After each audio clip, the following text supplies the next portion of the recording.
El camino de la educación, Tiningol, dentro de su libro La cuerda de las generaciones. Repensar la continuidad en tiempos de ruptura. La postura académica. La educación es la forma que tiene una sociedad de crear su futuro.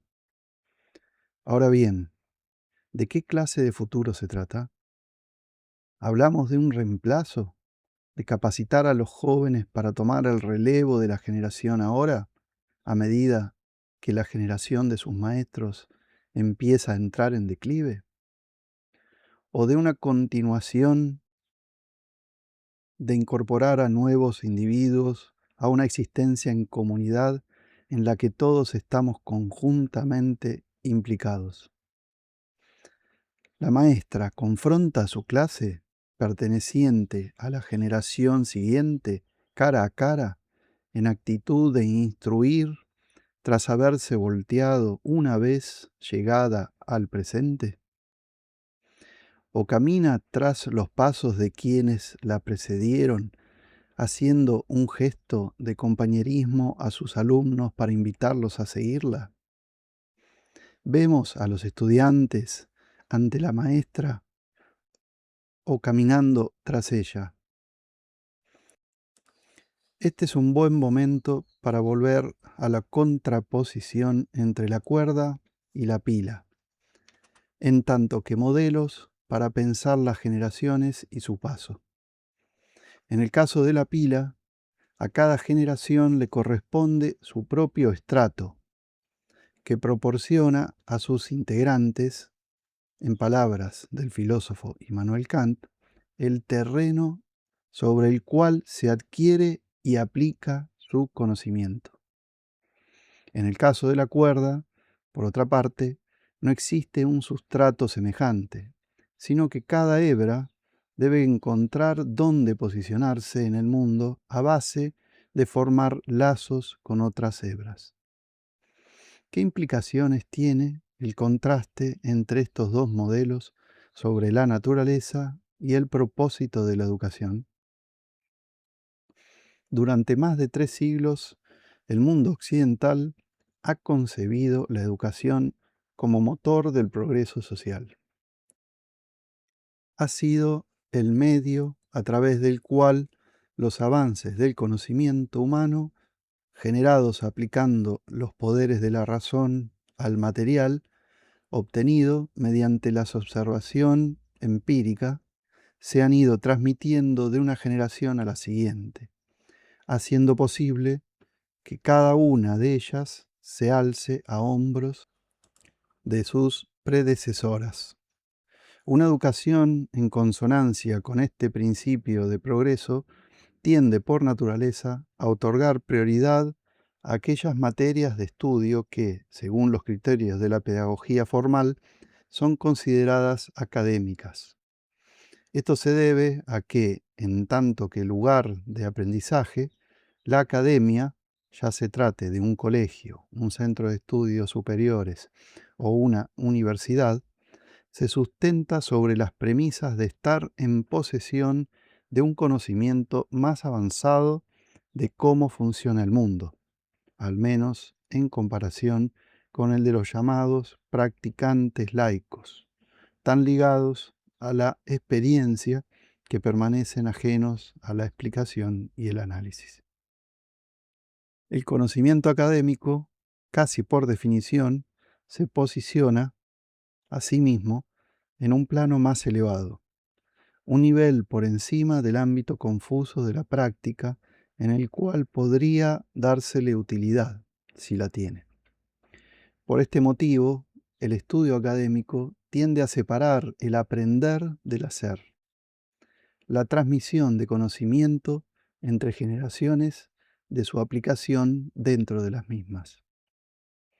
Denominaré postura académica a la actitud de la profesora que se coloca mirando de frente a sus alumnos. La postura académica se sustenta en la acreditación social de la profesora, a quien se le atribuyen un nivel superior de conocimiento y la cualificación para transmitirlo.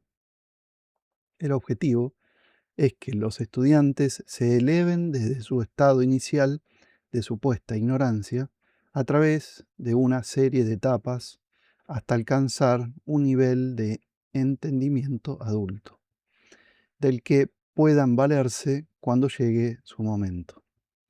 Esta postura, no obstante, ha implicado relegar a los márgenes una serie de materias que apelan, como diríamos en el lenguaje moderno, más al sentir que a la razón, o a criterios de perfección más estéticos que lógicos. No es que estas materias, que van desde el arte y la artesanía a la música y la danza, no tengan un lugar en el currículum. Por el contrario, incluso en una sociedad tan apegada al ideal del progreso, existe un reconocimiento generalizado de la necesidad de complementar la objetividad imparcial, la fría lógica y el rigor analítico del estudio académico con algo más aplicado y subjetivo, más alineado con el sentimiento, la empatía y la comprensión holística. Una educación en materias no académicas, se nos dice, proporciona a los estudiantes una formación completa que potencia sus habilidades para relacionarse con el entorno. Esta complementariedad entre materias académicas y no académicas está profundamente arraigada en el carácter moderno, que establece una división entre el conocimiento objetivo y la experiencia subjetiva, entre la razón y la expresión. Los científicos nos dicen incluso que es algo programado en el funcionamiento del cerebro humano, en la división existente entre los hemisferios izquierdo y derecho. El izquierdo es la sede del intelecto, el derecho la sede de la empatía. Ninguno de los dos puede funcionar sin el otro. Creo, sin embargo, que la cuestión va más allá de la complementariedad. Lo que verdaderamente caracteriza a la pedagogía no académica, en mi opinión, es una diferencia fundamental en el modo de posicionarse, que en este caso implica una actitud de compañerismo, en lugar de una de confrontación. Profesora y alumnos miran en la misma dirección, y aquella se inclina hacia estos. La educación pasa entonces a ser una empresa conjunta, impulsada no por un ideal humanista de avanzar en el progreso, sino por la pasión por conocer la verdad acerca de las cosas que conforman la realidad y están presentes en el mundo. En lugar de abrir un espacio para el cultivo de la expresión personal subjetiva, con una existencia en paralelo y sirviendo de contrapunto al otro espacio correspondiente a la transmisión de conocimiento objetivo, este segundo tipo de educación busca implicar a los estudiantes en un continuo diálogo con el mundo en sí, guiando su atención hacia las cosas o los seres que lo pueblan y explorando las condiciones que definen nuestra coexistencia con ellos. A esta clase de educación la llamo encomunizaje. Con este concepto me estoy refiriendo al opuesto mismo de entender, tal y como se concibe desde la postura académica. Entender implica sentar las bases de un cierto conocimiento. La palabra inglesa, to understand, describe literalmente un soporte sobre el que levantarse y que a su vez proporciona unos fundamentos sólidos para futuras empresas. Con el concepto de entendimiento, el conocimiento prescinde de la atención. ¿Por qué molestarte en prestar atención cuando ya tienes el conocimiento? El encomunizaje, por el contrario, nos pone en desequilibrio. No hay nada seguro, pero por este mismo motivo todo es posible. al vernos sin una base estable sobre la que construir, ya sea individual o asociativamente, nos obliga a vincularnos igual que las hebras de una cuerda, para evitar quedarnos fuera. El encomunizaje, pues, constituye una forma de convivir en el espacio de lo posible que requiere la atención y responsividad mutuas a la que ya me referí en el capítulo 4, con el nombre de correspondencia. Corresponder con otras cosas o seres no consiste en afincarte en lo que de entrada tienes en común con ellos, sino en salir a su encuentro y darles la bienvenida tal y como son, en hallar formas de avanzar junto a ellos y crear, en este proceso, una comunidad de relaciones. Ahí radica la esencia de esta postura de compañerismo. Razón y responsabilidad. Creo que esta actitud de inclinarse sobre el otro, llena de cuidado y de compasión, que nada tiene que ver con proporcionarle al currículum educativo una serie de materias periféricas que complementen un núcleo básico de asignaturas académicas, tiene el potencial para transformar el propósito mismo de la educación en todos los diversos ámbitos de estudio, haciendo que pase de consistir en una transmisión eficaz de conocimiento por parte de profesores de una generación a estudiantes de la siguiente, a convertirse en un acto de abrir caminos o mostrar vías, dirigiendo la atención hacia ámbitos del mundo donde un escrutinio más cuidadoso podría resultar fructífero. Al fin y al cabo, educar significa literalmente guiar hacia afuera, del latín ex, fuera, y ducere, guiar. En este sentido originario, la educación nos guía hacia afuera, hacia el mundo, para que seamos capaces de prestarle atención y responder a él. Cuando de lo que se trata es de guiar a otros hacia afuera, este concepto de educación no deja de tirar de nosotros para alejarnos de puntos de vista establecidos, de cualquier pretensión que pudiéramos tener sobre el presente. Una educación que guía, liderando el camino, se inclina también hacia atrás.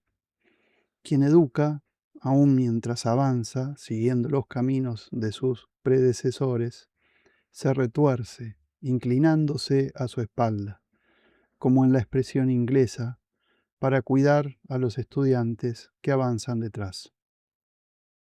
La relación aquí entre el acto de liderar el camino de salida y el de inclinarse sobre es la misma que entre envejecer y engendrar. Cada uno, como se muestra en la figura 7.1, es el opuesto del otro. Para Jean Machelin, a cuya filosofía de la educación ya he aludido anteriormente, esta práctica de guiar hacia afuera e inclinarse sobre el otro equivale a lo que él llama pedagogía pobre.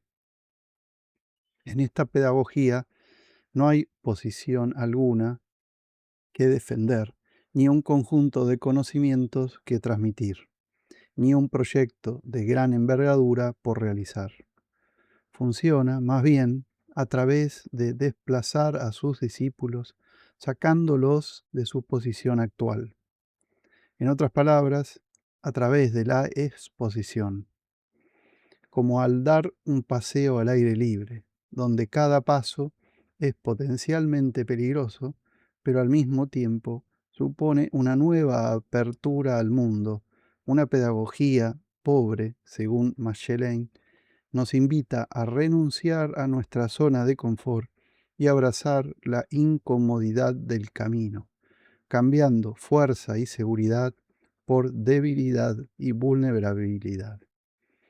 En lugar de pretender armarnos mediante el conocimiento o atrincherarnos tras nuestras defensas, para lidiar mejor con la adversidad, el objetivo de la pedagogía pobre es desarmar, exponer y, por el mismo principio, agudizar la atención hacia el mundo que nos rodea, de manera que podamos responder con habilidad y sensibilidad a lo que está sucediendo en él. Es una pedagogía que, en palabras del propio Machelain, nos dice: mira, no voy a permitir que tu atención se distraiga. Mira, en vez de esperar acontecimientos que te estimulen y un desenlace, historias y explicaciones, mira. Al adoptar una pedagogía pobre, basada en guiar hacia afuera e inclinarse sobre quienes siguen, profesores y alumnos avanzan en mutua compañía, como compañeros de viaje en comunidades. El viaje puede ser difícil, peligroso e incómodo, y no hay nada que asegure el resultado. Ciertamente, el trabajo del profesor es facilitarles las cosas a sus estudiantes. Consiste en dar ejemplo, en servirles a modo de guía generoso, compañero constante y crítico incansable.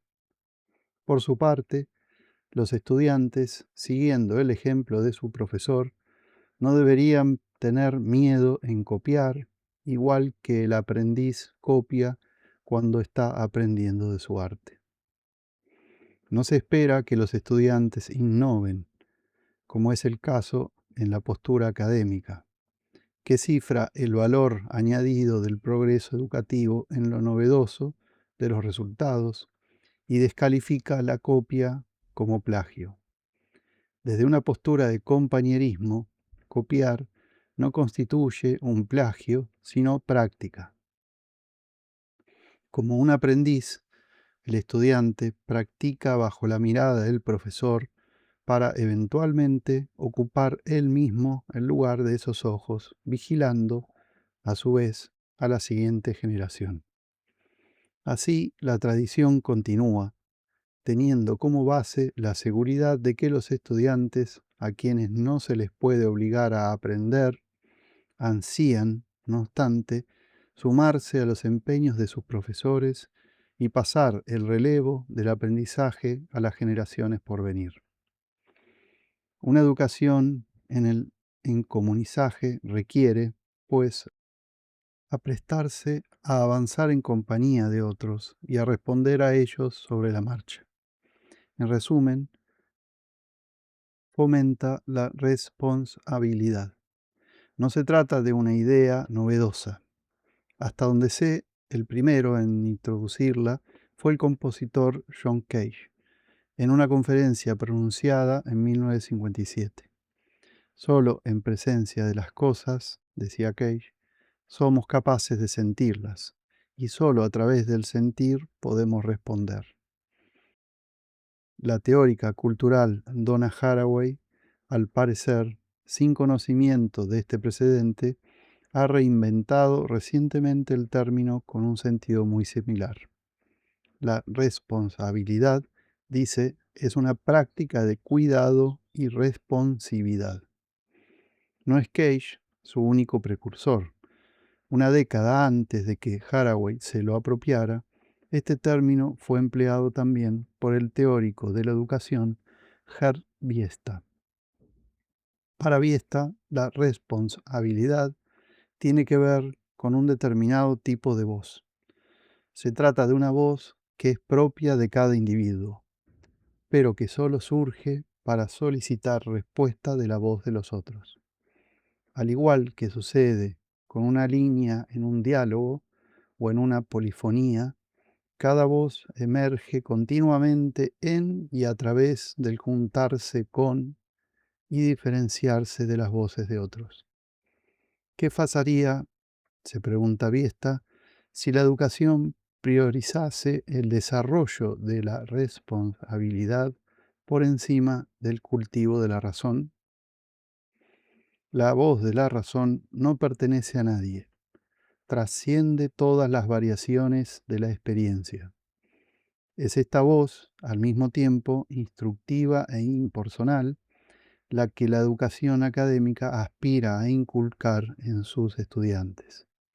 Para ello, disocia deliberadamente el conocimiento de la experiencia personal, buscando volverlo accesible para todos. En la comunidad de la razón, en palabras del filósofo Alfonso Linkich, todo el mundo es intercambiable. Los problemas tienen una respuesta correcta, que no cambia sea quien los resuelva. Un teorema matemático, por ejemplo, no nos da ninguna pista acerca de la vida y los tiempos del matemático. Una ley natural o social no dice nada de los científicos o juristas que la emitieron. Una pedagogía de la responsabilidad, sin embargo, implicaría invertir las prioridades de la postura académica, prestando atención a la diferencia siempre emergente por encima de las medidas estandarizadas de rendimiento educativo. Mientras que en la comunidad de la razón no importa quién seas siempre que aportes algo nuevo, en la comunidad de la responsabilidad lo que más importa es quién eres, ya que es precisamente la diferencia que caracteriza cada una de las voces de la comunidad la que mantiene el vínculo entre sus integrantes. Como afirma Lingis, es una comunidad de aquellos que no tienen nada en común. Al no tener nada en común, cada uno tiene algo que ofrecer. Personas nuevas, costumbres antiguas. Como ya se sabe, todos los seres humanos nacen en un mundo determinado. En esto consiste el hecho elemental de la natalidad. Por ello, la principal tarea para quienes llevan ya un tiempo en este mundo y están familiarizados con sus costumbres es iniciar en él a esos nuevos seres. Según la filósofa política Hannah Arendt, es esta la tarea de la educación. Se trata de una relación entre niños y adultos, donde éstos asumen la responsabilidad sobre el desarrollo de aquellos. Según observa Arendt, durante la mayor parte de la historia de la humanidad, esta relación ha surgido de forma normal y natural. Del hecho de que en el mundo siempre existen simultánea y conjuntamente personas de todas las edades. Gracias a la coexistencia intergeneracional, como vimos en el capítulo 2, los jóvenes disponen de abundantes oportunidades para escuchar las historias y practicar las habilidades de sus mayores, así como para transmitirlas en el transcurso de su propia vida. De manera que también ellos pasan a ser a su vez practicantes ejemplares y contadores de historias para las generaciones siguientes. Es al inclinarse amorosamente sobre los otros, mientras avanzan siguiendo caminos antiguos, liderando el paso hacia el futuro, como los mayores generan las condiciones para que los jóvenes puedan emprender un camino de rejuvenecimiento. Es aquí donde radica la continuidad de la tradición. En el mundo actual, sin embargo, se ha producido una ruptura en esta continuidad. Las generaciones han quedado separadas de tal forma que ya no coexisten simultáneamente, sino que van quedando apiladas. La consecuente disolución de las relaciones intergeneracionales impide a los mayores iniciar a los jóvenes en los modos de vida tradicionales como antes hacían. Gran parte de la responsabilidad de la educación se ha transferido al Estado. Y para Arendt, que escribe en 1954, después de la Segunda Guerra Mundial, detrás de lo que para ella constituía la actual crisis de la educación, lo que subyacía era un fracaso estatal por haber eludido la responsabilidad que se le había asignado en esta transferencia. En lugar de introducir a los jóvenes a un mundo antiguo, el Estado pretende prepararlos para un mundo nuevo, cuyo orden ha creado por decreto. Para Haren, esta clase de preparación no proporciona más que una semblanza de lo que sería una verdadera educación, ya que su auténtico propósito no es introducir al mundo a los jóvenes, sino adoctrinarlos. El efecto coercitivo de este adoctrinamiento consiste en negarles cualquier oportunidad de crear un futuro que puedan llamar propio, ya que para cuando llegue su momento, el mundo del mañana que se les prometió será ya el mundo del ayer. En este enfoque podemos reconocer claramente la actitud de la generación ahora, que se autoasigna la planificación del futuro como si se tratara de un proyecto, aun cuando con ello relega el pasado a la categoría de patrimonio. Los agentes educativos de la generación ahora, al ver acercarse a la generación siguiente, amenazando con usurpar algún día su lugar de preeminencia, exigen que los jóvenes se amolden al nuevo orden y se sitúen como custodios de su entrada, vigilando que cumplan las condiciones de admisión. Para estos jóvenes, sin embargo, la única esperanza de dejar huella, en tanto que nueva generación, radica en repudiar el futuro ya proyectado para ellos y poner otro en su lugar. El resultado es esa sucesión trastabillante de sustituciones generacionales a la que llamamos progreso. Viendo esto, Haren, haciéndose eco del lamento del ángel de la historia, percibe tan solo ruina. Al igual que el ángel, su mirada se vuelve decididamente hacia las costumbres tradicionales. Solo ellas presentan un camino viable hacia el futuro. En cuanto a la educación, para Haren, la pregunta es si nuestro anhelo por este mundo tan antiguo, nuestro amor mundi, es lo bastante fuerte para permitirnos asumir la carga de introducir a él nuevas vidas. Solo en caso de que así sea, puede haber esperanzas de renovación para las generaciones futuras. Sin duda es una carga pesada. Requiere de un trabajo diligente de adultos y niños por igual. La filosofía de Haren se nos presenta con una imagen no solo conservadora en su compromiso con la tradición, sino además estricta, austera y autoritaria. No tiene nada que ver con la educación estilo del laissez-faire, del aprender haciendo. La educación, dice Haren, no solo es una cuestión de ir recogiendo cosas por el camino. Aunque esto pueda bastar para aprender el arte de vivir, la educación tiene el propósito de enseñar a los niños cómo es el mundo. Las cosas deben ser explicadas. Por ejemplo, una cosa es que los niños aprendan la lengua materna y otra muy distinta que estudien su gramática y su sintaxis. Eso no se consigue jugando por ahí. Los niños necesitan aprender de adultos que sepan más que ellos, y es responsabilidad de estos asegurarse de que así sucede. Su cualificación para enseñar radica en el hecho de saber más, pero es en la capacidad para asumir su responsabilidad y no en el conocimiento, donde se sustenta su autoridad.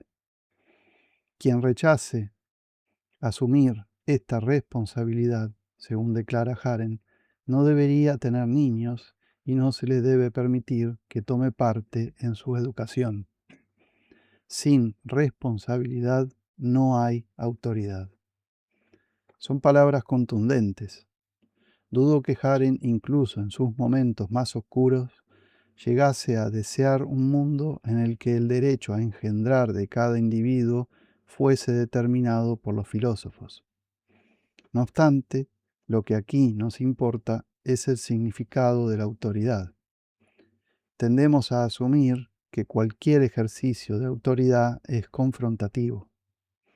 Como sujeto, es algo a lo que te enfrentás. El modelo que Haren propone, sin embargo, implica una forma de posicionarse ligeramente distinta, que es la correspondiente a la actitud del inclinarse sobre el otro, tal y como se muestra en la figura 7.2. La figura de autoridad es un guardián, no un tirano. Este podría ser el motivo por el cual a Haren le preocupa diferenciar entre la autoridad que se sustenta en la responsabilidad y la cualificación que se sustenta en un conocimiento superior. La idea de que el profesor ha de estar cualificado para explicar cómo es el mundo lleva ciertamente el aroma de la postura académica. Sitúa al adulto conocedor por encima y en contra del niño ignorante. La responsabilidad, por el contrario, requiere de cuidado y protección. El progenitor o maestro responsable protege amorosamente al niño, de modo muy similar a como el jardinero cuida de un brote nuevo en la tierra, creando un entorno protegido para que crezca. Además, no puede haber responsabilidad sin responsabilidad, sin la voz de uno que se inclina sobre el otro o lo vigila y que pide escuchar la voz del otro, con quien se corresponde. Sabiduría y curiosidad. Decimos que la educación responsable requiere de un lugar de refugio, pero ¿de qué debe ser protegida? No se trata de las múltiples manifestaciones de la tierra y el cielo, que son el hogar de los seres vivos y que proporcionan todo lo necesario para el crecimiento, sino de la avalancha de novedad que cada nueva generación ahora impone sobre ellas al hacerse con el poder en el ámbito público y político. En opinión de Haren, estos dos mundos, uno dedicado a la renovación de la vida y otro a la generación de la sociedad, se oponen más allá de toda reconciliación posible. La vida emerge de la oscuridad, pero siempre está en riesgo de verse sobrepasada por la mirada despiadada del ámbito de lo público. Que la educación esté ahora en crisis se debe, en su opinión, a la pérdida de seguridad que hace que los estudiantes queden a merced de un sistema de escolarización público que no tiene otro objetivo que el de adoctrinarlos de manera que encajen en un futuro creado por ese mismo sistema. Pero ¿podría ser de otro modo? Podemos imaginar una sociedad en la que el pequeño espacio de refugio, de inclinarse sobre el otro, en lugar de tener que protegerse frente a la mirada pública, pudiera servir como faro para la regeneración social.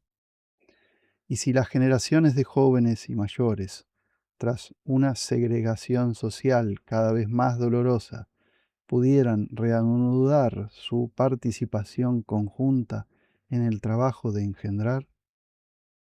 Estas preguntas tienen, en mi opinión, enormes repercusiones sobre el modo en que pensamos la educación, a los jóvenes y a los viejos y el potencial de la colaboración entre ambos.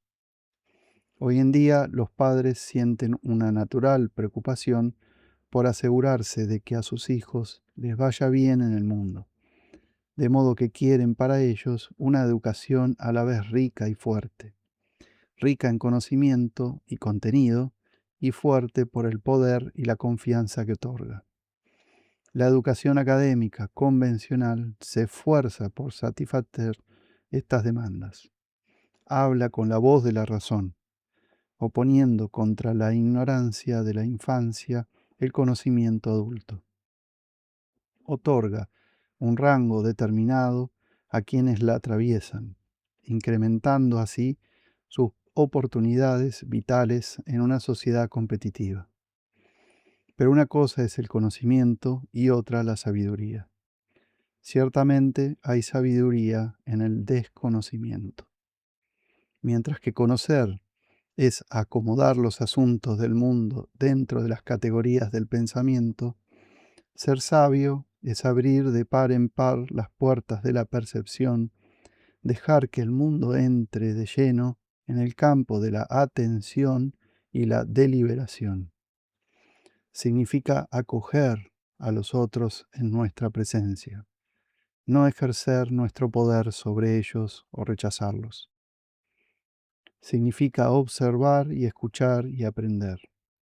Si el conocimiento nos arma contra nuestros adversarios, la sabiduría nos desarma. Por la misma lógica, nos deja también expuestos y vulnerables. Esta es la vulnerabilidad de los mayores, inducida no solo por el debilitamiento físico, sino por la toma epifánica de conciencia a partir de la experiencia de toda una vida, de lo poco que conocen. Para ellos, el conocimiento se ve atemperado por la humildad. Por su parte, entre los jóvenes que llegan arropados bajo las alas de sus mayores, la sabiduría alimenta la curiosidad. Los niños son curiosos porque su atención está abierta y alerta, y la educación académica que la generación ahora espera imponerles aún no la ha obligado a detenerse. ¿Podrían preferir los abuelos este despertar de la curiosidad para sus nietos? Una pedagogía que aúne de este modo a generaciones alternas en la actitud de acompañamiento, de guiar hacia afuera e inclinarse sobre el otro, como muestra la figura, introduciría en la conversación otras voces que la de la razón, las voces de la sabiduría por parte de los mayores y las voces de la curiosidad por parte de los jóvenes, cada parte llamando a la otra en una correspondencia que se armoniza con la extensión temporal del anhelo. Mientras que la razón habla con palabras de mandato que detienen en seco a quienes las reciben, la sabiduría y la curiosidad hablan con palabras de pasaje, abriéndose a la vida. La pedagogía que ofrecen puede ser pobre, pues tiene poco que transmitir en lo que a contenido preelaborado se refiere, y débil a la hora de desarmar las defensas de ambas partes. Aún así, ¿podría haber fuerza en la debilidad, riqueza en la pobreza? Ciertamente, ni la curiosidad juvenil ni la sabiduría experimentada son demasiado apreciadas en una sociedad que valora el conocimiento objetivo y el funcionamiento de la razón por encima de todo lo demás. El conocimiento, al situar las respuestas por delante de las preguntas, apaga la llama de la curiosidad. La razón, que privilegia la cognición por encima de la atención, ataja la sabiduría. De hecho, en el sistema de valores en el que se sustentan las instituciones convencionales de la educación y el cuidado social, dedicadas respectivamente a preparar a los niños para un futuro predefinido y a mantener apartados a los mayores para quienes ese futuro ha llegado demasiado tarde, la inocencia de la curiosidad se valora como deficiencia de conocimiento y la humildad de la sabiduría como una deficiencia de la razón.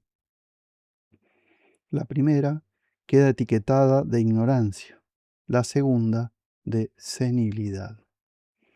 Para la generación ahora, que tiene el mando del presente, la idea de que el senil y el ignorante puedan juntos moldear el futuro resultaría de una absurdez evidente. Sin embargo, aunar sabiduría y curiosidad no solo parece prudente, sino también necesario para la renovación de la vida para las generaciones futuras. No se trata aquí ni del deseo nostálgico de volver a un pasado perdido, ni de una fantasía sobre un futuro utópico, sino de sentar unos cimientos para la esperanza. Pero para hacer realidad la esperanza, viejos y jóvenes tendrán primero que volver a encontrarse, convirtiendo su colaboración productiva y mutuante, transformadora, en una fuerza de renovación al servicio del bien común. Hemos llegado finalmente a un modelo de educación alternativo. Su pasión es el amor mundi, el amor por el mundo, o lo que hemos llamado también anhelo. Y su vocación no es conducir a los jóvenes hacia la luz, sino enseñarles a ver en la oscuridad del pasado viviente donde las posibilidades del futuro llaman a través del tiempo para ser recobradas. En lugar de proponer una complementariedad entre materias académicas y no académicas, nuestro modelo sitúa la postura de guiar hacia afuera e inclinarse sobre el otro por delante de toda división de las disciplinas con estatus académico. Una materia como las matemáticas, por ejemplo, a menudo situada en la cúspide de la genialidad académica, bebe de un acervo de sabiduría ancestral tan profundo como el de cualquier artesanía. Aprender una artesanía tampoco es modo alguno un reto intelectualmente inferior al de estudiar matemáticas.